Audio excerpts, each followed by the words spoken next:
Bismillahirrahmanirrahim. Assalamualaikum warahmatullahi wabarakatuh. Alhamdulillahirabbil alamin. Wassalatu ala Rasulillahi sallallahu alaihi wasallam. Amma ba'du. Di pertemuan ketujuh ini kita akan masuk ke pemahaman materi yang selanjutnya. Tapi sebelumnya marilah kita sama-sama membaca basmalah terlebih dahulu. Semoga Allah memudahkan hati dan pikiran kita dalam menerima ilmunya. Bismillahirrahmanirrahim.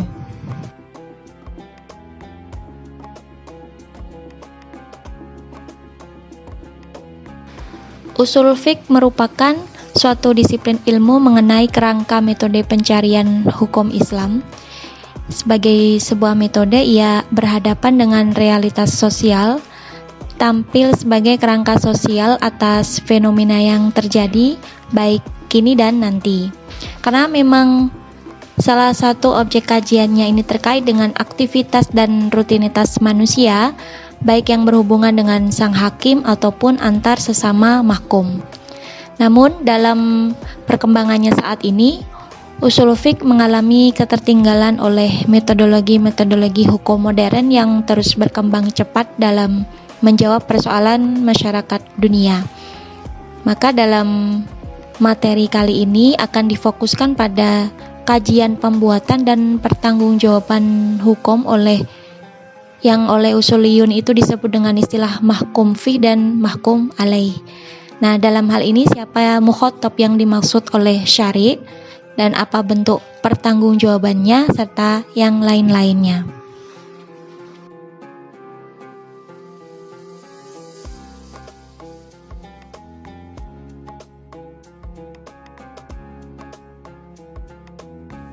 Pembahasan yang pertama yaitu tentang hakim.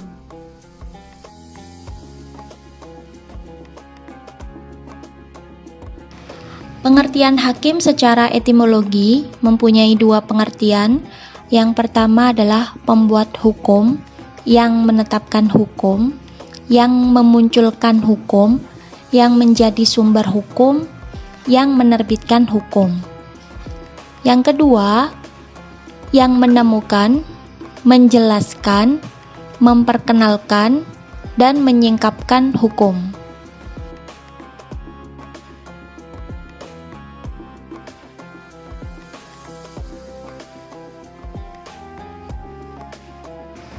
Sedangkan pengertian hakim secara terminologi adalah sebagai berikut. Yang pertama, hakim merupakan persoalan mendasar dan penting dalam usul fiqh karena berkaitan dengan siapa pembuat hukum sebenarnya dalam syariat Islam, kemudian siapa yang memberikan pahala dan dosa. Yang kedua, semua hukum tersebut bersumber dari Allah Subhanahu wa taala melalui Nabi Muhammad SAW maupun ijtihad para mujtahid yang didasarkan pada metode istinbat seperti qiyas, ijma, dan metode istinbat lainnya. Kaidah dalam usul itu berbunyi la hukma illallah, yang artinya tidak ada hukum kecuali bersumber dari Allah. Pengertian yang selanjutnya, hakim adalah Allah, dialah pembuat hukum dan satu-satunya sumber hukum yang dititahkan kepada seluruh mukallaf, baik berkaitan dengan hukum taklifi yang diantaranya ada wajib, sunnah, haram, makruh, dan mubah, maupun hukum wad'i yang diantaranya ada sabab, syarat, mani, sah, batal atau fasid, azimah, dan rukhsah.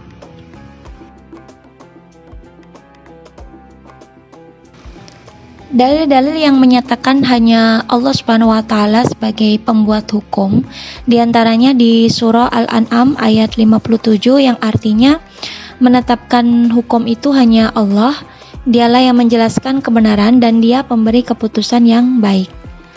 Kemudian di surah Al-Maidah ayat 49 yang artinya dan hendaklah kamu memutuskan perkara di antara mereka menurut apa yang diturunkan Allah dan janganlah kamu mengikuti hawa nafsu mereka. Kemudian di surah Al-Maidah ayat 44 dan 45, barang siapa yang tidak memutuskan hukum menurut apa yang diturunkan Allah, maka mereka itulah orang-orang kafir. Barang siapa yang tidak memutuskan hukum menurut apa yang diturunkan Allah, maka mereka itulah orang-orang yang zalim. Barang siapa yang tidak memutuskan hukum menurut apa yang diturunkan Allah, maka mereka itulah orang-orang yang fasik. Kemudian menetapkan hukum apapun itu harus merujuk pada Al-Quran dan Sunnah sesuai dengan firman Allah di surah An-Nisa ayat 59. Apabila kamu berbeda pendapat tentang sesuatu, maka kembalikanlah kepada Allah dan Rasul-Nya jika kamu beriman kepada Allah dan hari kiamat. Selanjutnya, Allah membatalkan iman seseorang sampai ia rela menetapkan hukum sesuai dengan kehendak Allah dan rela dengan hukum Allah tersebut sesuai dalam firman Allah di surah An-Nisa ayat 65. Demi Tuhanmu, mereka pada hakikatnya tidak beriman hingga mereka menjadikan kamu, yaitu Nabi Muhammad, sebagai hakim dalam perkara yang mereka selisihkan. Kemudian mereka tidak merasa keberatan terhadap putusan yang kamu berikan dan mereka menerima dengan sepenuhnya.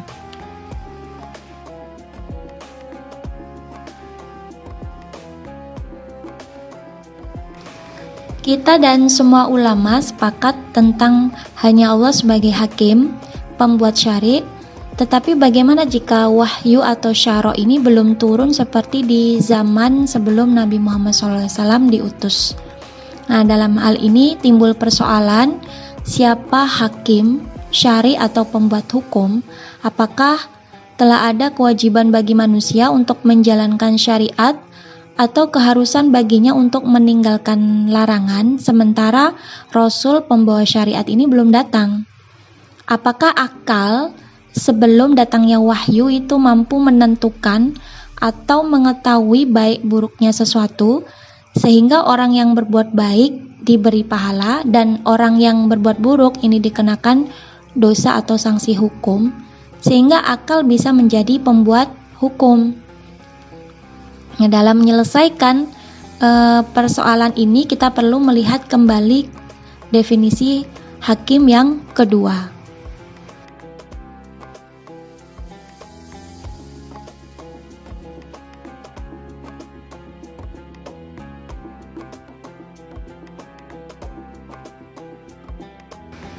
Berkaitan dengan definisi hakim yang kedua, yaitu yang menemukan, menjelaskan, memperkenalkan dan menyingkapkan hukum.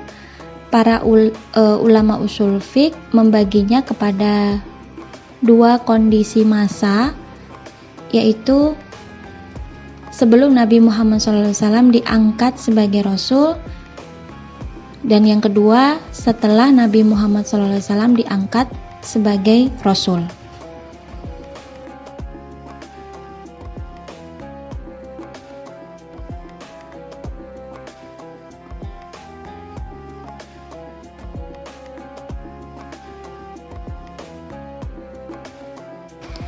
Yang pertama, sebelum Nabi Muhammad diangkat sebagai Rasul. Nah, dalam hal ini terdapat perbedaan pendapat para ulama tentang siapa yang menemukan, memperkenalkan dan menjelaskan hukum. Apakah Allah semata melalui wahyu atau kedatangan Rasul, atau akal manusia bisa menemukan syariat tanpa kedatangan wahyu atau nabi? Dalam hal ini ada dua kelompok ulama. Yang pertama Ahlus Sunnah wal Jamaah atau Jumhur, yang kedua ulama Mu'tazilah. Perbedaan ulama tentang siapa yang menemukan atau memperkenalkan hukum di masa sebelum Nabi SAW datang. Yang pertama dari Ahlus Sunnah wal Jamaah, tidak ada hakim atau tidak ada hukum syara' sebelum kedatangan Rasulullah SAW. Nah, pada saat itu tidak ada hakim, maka tidak ada hukum syari' sebelum Nabi Muhammad diutus menjadi Rasul. Alasan dari mereka, yaitu Ahlus Sunnah wal Jamaah, bahwa hukum tidak bisa diperoleh kecuali melalui Rasul, sementara akal tidak mampu mencapainya. Oleh sebab itu menurut mereka, hakim adalah Allah. Yang memunculkan hukum itu adalah Allah dalam bentuk hukum syara' yang diciptakan dan diturunkannya melalui Nabi Shallallahu Alaihi Wasallam. Sedangkan Nabi ini belum ada. Kemudian dari sisi Mu'tazilah, jadi hakim pada hakikatnya Allah, tapi akal mampu menemukan hukum-hukumnya tanpa ada wahyu. Nah, hakim pada hakikatnya adalah Allah Subhanahu wa taala, tetapi akal mampu menemukan hukum-hukum Allah dan menyingkap serta menjelaskannya sebelum datangnya syara' atau sebelum datang nabi atau wahyu. Nah, persoalan ini oleh para ulama usul fiqh dikenal dengan istilah tahsin dan takbih. Tahsin ini adalah kemampuan akal mengetahui sesuatu itu baik, sedangkan takbih ialah kemampuan untuk mengetahui sesuatu itu buruk.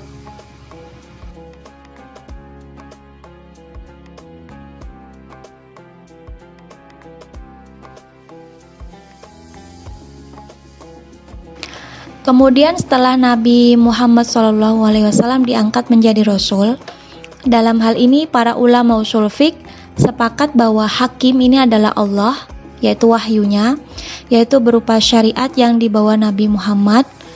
Apa yang dihalalkan Allah hukumnya halal, dan apa yang diharamkannya hukumnya haram. Nah, yang dihalalkan itu sifatnya hasan atau baik, dan yang diharamkannya itu hukumnya haram atau buruk. Nah, dalam hal ini tidak ada persoalan.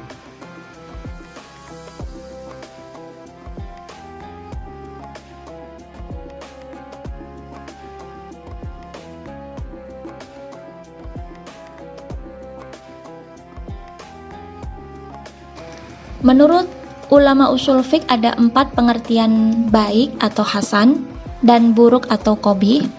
Jadi yang pertama, baik atau hasan ini berarti seluruh perbuatan yang sesuai dengan tabiat manusia seperti menolong orang. Sedangkan buruk atau qabih adalah perbuatan yang tidak disenangi tabiat manusia seperti mengambil harta orang secara zalim. Yang kedua, hasan berarti sifat yang positif atau mulia atau sempurna seperti memiliki ilmu dan kemuliaan. Sedangkan qabih sifat yang negatif seperti bodoh dan kikir. Yang ketiga, hasan adalah sesuatu yang boleh dikerjakan manusia. Nah, dia mengetahui kebaikannya dan mampu mengerjakan. Sedangkan qabih ini sesuatu yang tidak boleh dikerjakan karena perbuatan itu buruk sehingga ia tak mau mengerjakannya. Yang keempat, hasan berarti sesuatu yang bila dikerjakan maka orang itu mendapat pujian di dunia dan pahala di akhirat seperti taat beribadah. Sedangkan qabih berarti sesuatu yang apabila dikerjakan maka orang itu mendapat cercaan di dunia dan mendapat siksa di akhirat seperti mengerjakan maksiat.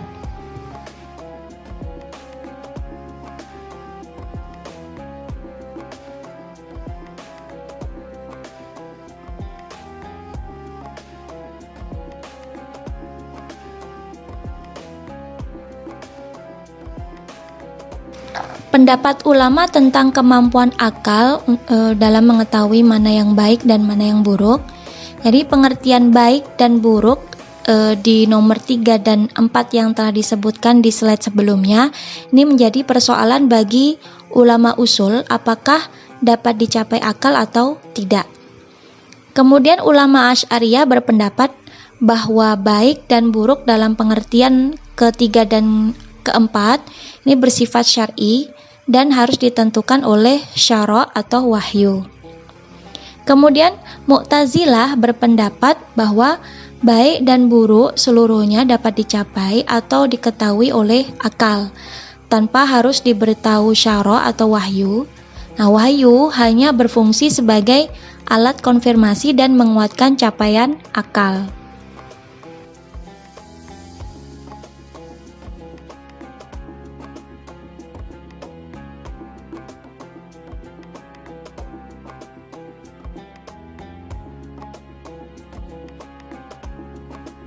Di sini dapat kita lihat tabel kemampuan akal mengetahui syariat dari sisi Ahlus Sunnah atau Asy'ariyah, kemudian Mu'tazilah, kemudian Maturidiyah. Alasan Ahlus Sunnah sesuai dengan firman Allah di surah Al-Isra ayat 15 yang artinya kami tidak akan mengazab seseorang sebelum kami mengutus Rasul. Ayat ini meniadakan perhitungan dan azab atau siksa terhadap seseorang sebelum diutus Rasul. Kemudian di surah An-Nisa ayat 165 yang artinya supaya tidak ada alasan bagi manusia untuk membantah Allah sesudah diutusnya Rasul itu. Nah, ayat ini juga menunjukkan bahwa pertanggungjawaban dan perhitungan terhadap manusia hanya dilakukan setelah diutusnya para Rasul untuk menyampaikan hukum Allah atau syara' kepada manusia. Kemudian alasan ulama Mu'tazilah, akal manusia mampu menentukan hukum-hukum Allah sebelum datangnya syariat atau nabi. Nah, tanpa Rasul yang membawa wahyu, baik dan buruk ini bisa diketahui. Substansi baik dan buruk terletak pada manfaat dan mudaratnya, maka akal dapat mengetahuinya sampai kami berikan akal padanya. Nah, kata Rasul dalam ayat diartikan mereka sebagai akal. Nah, sehingga terjemah ayat di atas itu menjadi kami tidak akan mengazab seseorang sampai kami berikan akal padanya. Jadi Rasul ini diterjemahkan oleh ulama Mu'tazilah dengan akal.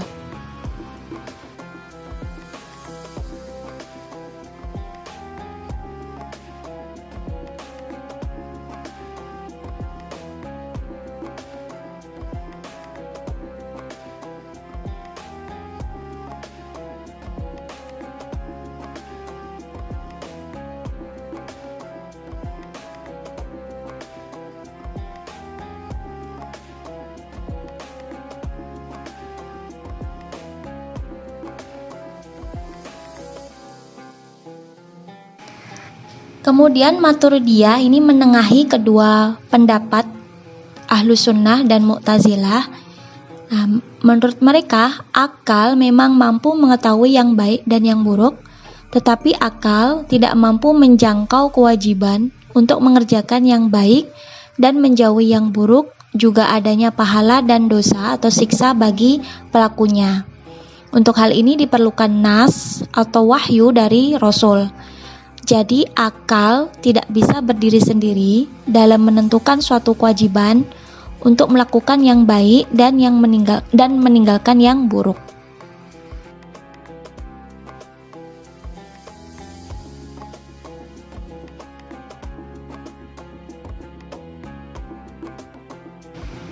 Implikasi lain dari perbedaan pendapat tentang peran akal ini adalah apakah akal dapat menjadi salah satu sumber hukum? Dari sisi Ahlus Sunnah dan Maturidiyah berpendapat bahwa akal tidak bisa secara berdiri sendiri menjadi sumber hukum Islam, tetapi akal berperan penting dalam memahami maksud syara', dalam mensyariatkan hukum, dan menetapkan kaidah-kaidah umum dalam menggali hukum Islam. Jadi bukan pencipta atau penentu hukum. Nalar atau akal yang digunakan manusia harus senantiasa bersandar pada nas, bukan lepas sama sekali. Kemudian dari sisi Mu'tazilah dan Syiah Ja'fariyah, mereka berpendapat bahwa akal merupakan sumber hukum Islam ketiga setelah Al-Quran dan Sunnah. Pembahasan selanjutnya yaitu tentang mahkum fih.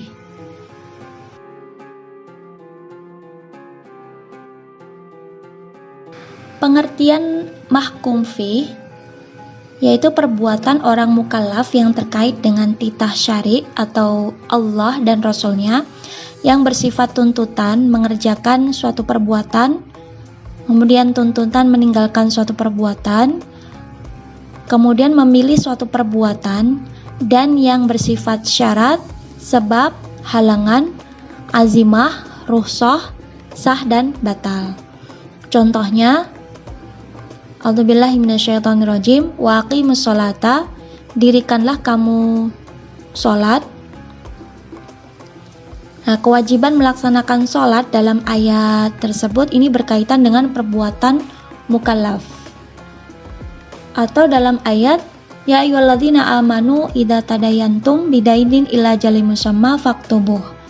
Nah, ayat ini berkaitan dengan perbuatan mukallaf, yaitu tentang mencatat utang piutang atau kredit.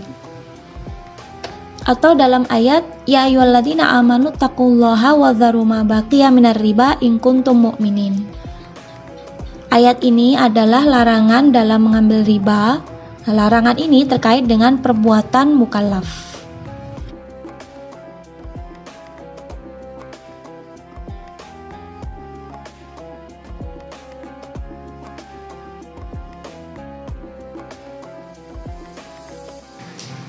Syarat mahkum fih diantaranya mukallaf mengetahui perbuatan yang akan dilakukan, tentang rukun, syarat, dan tata caranya. Kemudian mukallaf harus mengetahui sumber taklif, yaitu Allah. Suatu perintah sholat misalnya adalah perintah Allah Subhanahu wa Ta'ala. Kemudian perbuatan dapat dilaksanakan.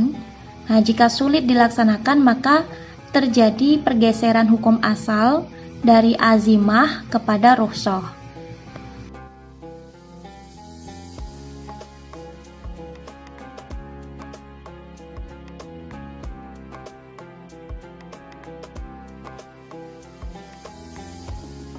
Dari syarat ketiga, yakni perbuatan taklif itu dapat dikerjakan, maka muncul persoalan tentang masyaqqah. Apakah boleh diterapkan taklif atau pembebanan terhadap amalan yang mengandung masyaqqah? Nah, dalam hal ini ulama membagi masyaqqah kepada dua macam. Yang pertama masyaqqah mu'tadah, yang kedua masyaqqah ghairu mu'tadah. Masyaqqah mu'tadah ialah kesulitan yang bisa diatasi tanpa membawa kemudharatan. Nah, ini merupakan masyaqqah yang biasa terjadi dan sering dialami manusia. Seperti berpuasa menjadi lapar, kemudian haji ini menguras tenaga. Nah, masyaqqah seperti ini tidak dihilangkan oleh syara', artinya seorang mukallaf tetap dituntut untuk mengerjakannya. Kemudian masyaqqah ghairu mu'tadah ialah kesulitan yang biasanya tidak mampu diatasi manusia karena bisa mengancam jiwa, mengacaukan kehidupan. Misalnya puasa bagi orang musafir, sakit, wanita hamil dan menyusui, kemudian suasana ketiadaan makanan di tengah hutan. Nah, disinilah Islam mengajarkan rukhsah atau keringanan. Kemudian dalil-dalil masyaqqah pada ayat Quran dan hadis tentang menghilangkan kesulitan, diantaranya ada di surah Al-Hajj ayat 78, kemudian di surah Al-Baqarah ayat 185, kemudian di hadis Bukhari, Muslim, An-Nasai, dan Anas bin Malik yang berbunyi teksnya seperti, sesungguhnya saya orang yang paling takut dan paling takwa kepada Allah, tetapi saya berbuka, sholat, istirahat, dan kawin. Nah, siapa yang benci terhadap sunnahku, maka ia bukanlah dari golonganku.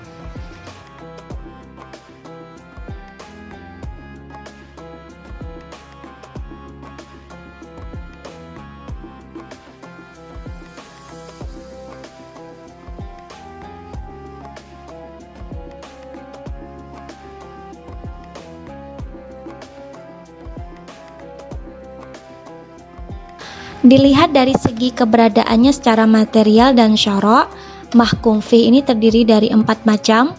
Yang pertama, perbuatan yang ada secara material tetapi tidak terkait dengan syara' atau tidak menimbulkan akibat hukum syara' seperti makan dan minum. Yang kedua, perbuatan yang ada secara material tetapi menjadi sebab adanya hukuman seperti pembunuhan ini menjadi sebab adanya hukuman kisos. Yang ketiga, perbuatan yang ada secara material dan baru bernilai syara' apabila memenuhi rukun dan syarat seperti sholat dan haji. Yang keempat, perbuatan yang ada secara material dan diakui syara' serta mengakibatkan munculnya hukum syara' yang lain seperti nikah, ini mengakibatkan halalnya hubungan suami istri atau seks, kemudian kewajiban nafkah.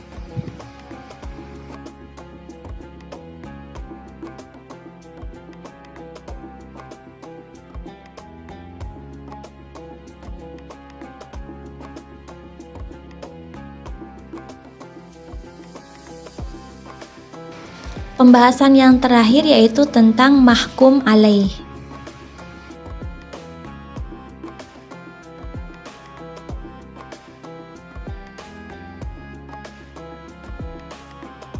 Mahkum alaih adalah yang dibebani hukum atau subjek hukum. Definisinya yaitu seseorang yang perbuatannya ini dikenai khitab atau titah Allah Subhanahu wa taala yang disebut dengan mukallaf. Mukallaf diartikan sebagai orang yang dibebani hukum. Sedangkan dalam usul fiqh, mukallaf disebut juga dengan mahkum alaih atau subjek hukum. Mukallaf adalah orang yang dianggap mampu bertindak hukum, baik yang berhubungan dengan perintah Allah maupun larangannya.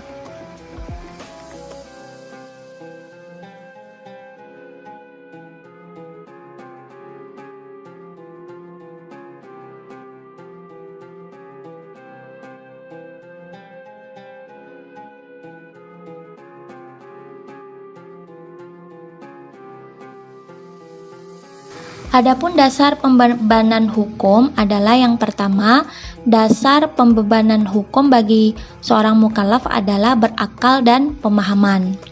Yang kedua, seseorang baru dibebani hukum apabila ia berakal dan dapat memahami secara baik taklif atau hukum-hukum syariah yang ditujukan kepadanya. Seperti sabda Nabi Muhammad SAW yang artinya, umatku tidak dibebani hukum apabila mereka terlupa, tersalah, dan dalam keadaan terpaksa. Hadis riwayat Ibnu Majah dan Tobroni. Jadi simpulan anak kecil, orang gila, orang lupa, orang terpaksa, orang tidur, dan orang bersalah ini tidak dikenai taklif atau beban hukum.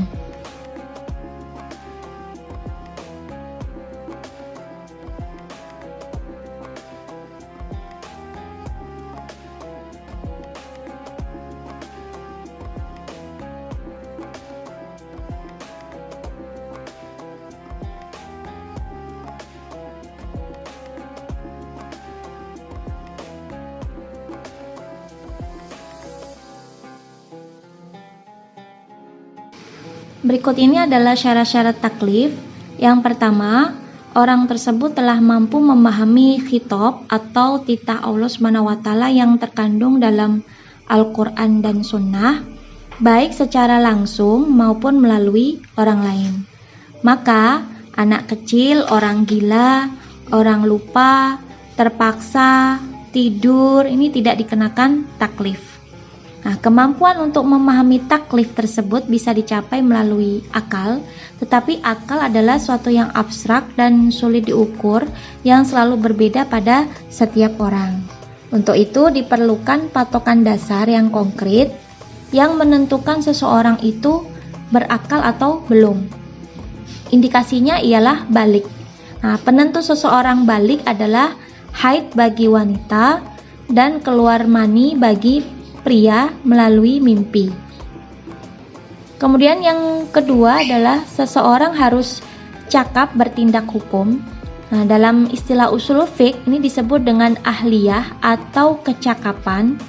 Maka anak kecil dan orang gila ini dipandang belum cakap bertindak hukum. Demikian juga orang pailit dan orang yang berada di bawah pengampuan atau mahjur alaihi ini dianggap tidak cakap bertindak hukum dalam masalah harta.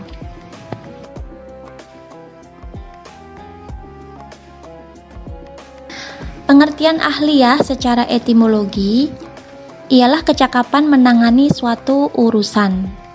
Secara terminologi, ahliyah ialah suatu sifat yang dimiliki oleh seseorang yang dijadikan ukuran oleh syari untuk menentukan seseorang telah cakap dikenai tuntutan syara'.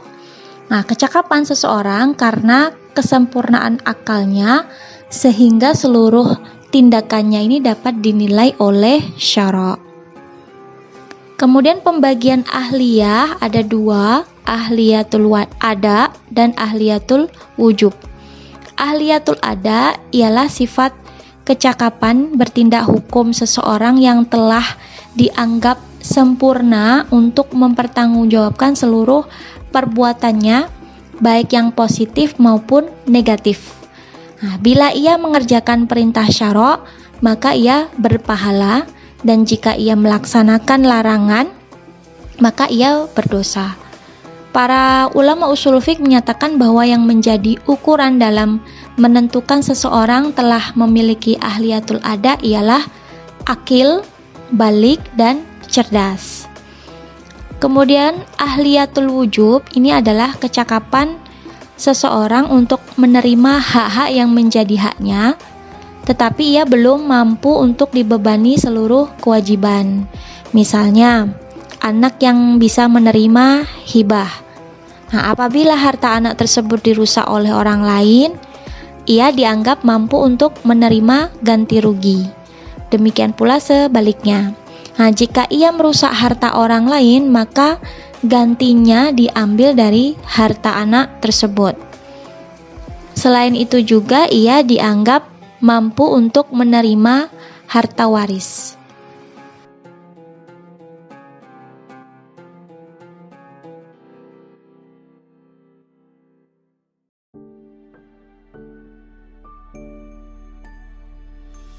Berikut ini adalah pembagian ahliyatul wujub.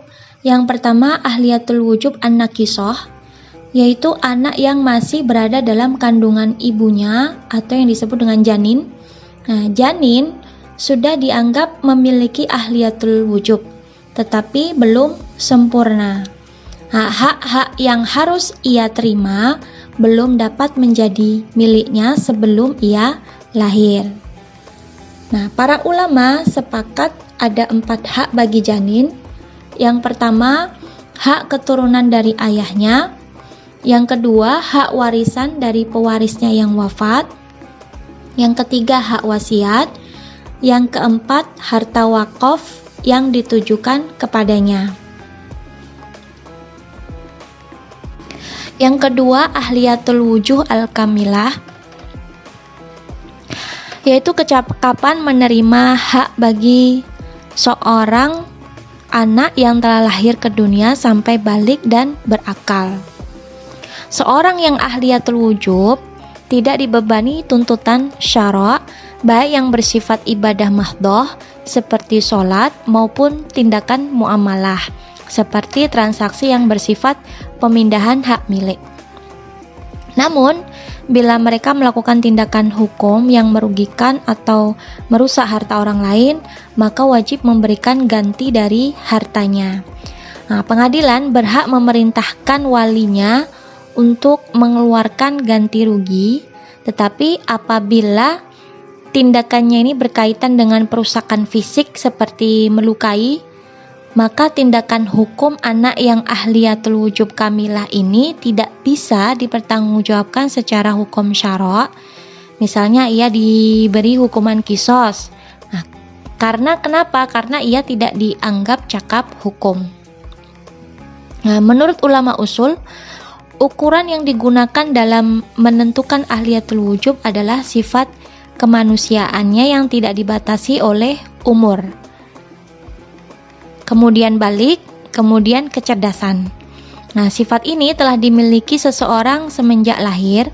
Nah, berdasarkan ahliyatul wujub, maka anak yang baru lahir berhak menerima wasiat dan menerima warisan. Jika mewarisnya ini meninggal dunia, tetapi harta seorang anak yang belum balik ini tak boleh dikelola sendiri olehnya, melainkan dikelola oleh walinya.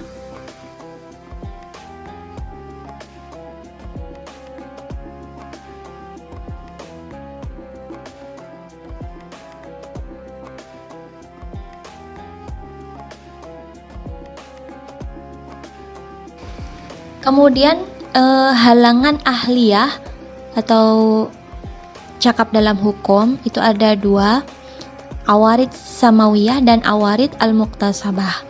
Awarid samariyah yaitu halangan ahliyah yang datangnya dari Allah, bukan karena perbuatan manusia, seperti gila, dungu, lupa, dan sebagainya.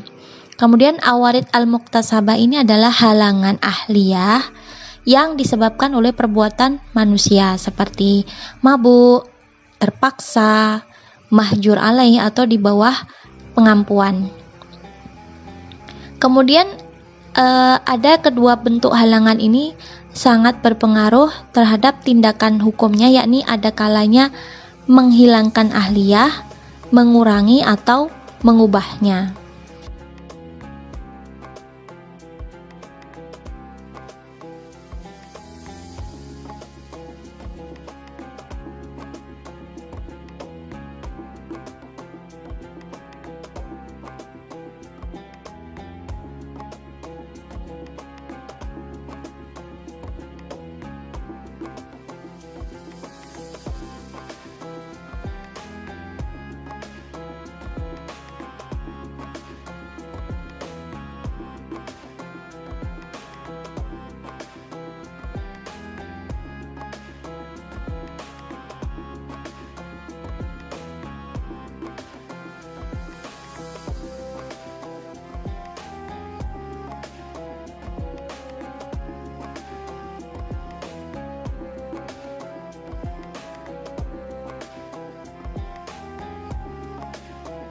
Dalam hal ini, halangan itu terdiri dari 3 bentuk.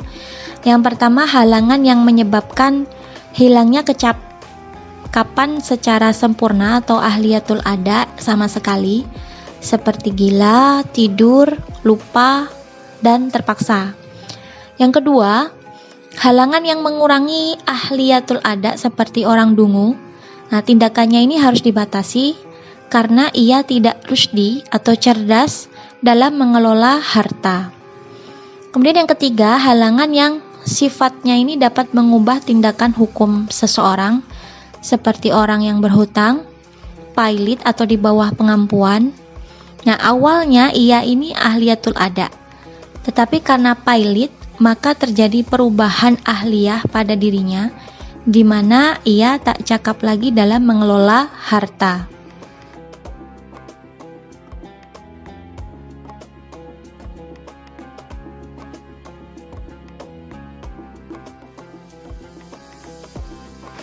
Dari serangkaian uraian materi, pembahasan mahkum fih dan mahkum alaih ini menjadi sangat penting, terutama terkait dengan kondisi-kondisi tertentu, kemudian pribadi-pribadi tertentu, masyarakat atau komunitas tertentu yang terbebani masalah pentaklifan ubudiyah yang sifatnya fundamen, seperti penentuan waktu sholat, arah kiblat, puasa, wukuf, zakat, dan lain-lain.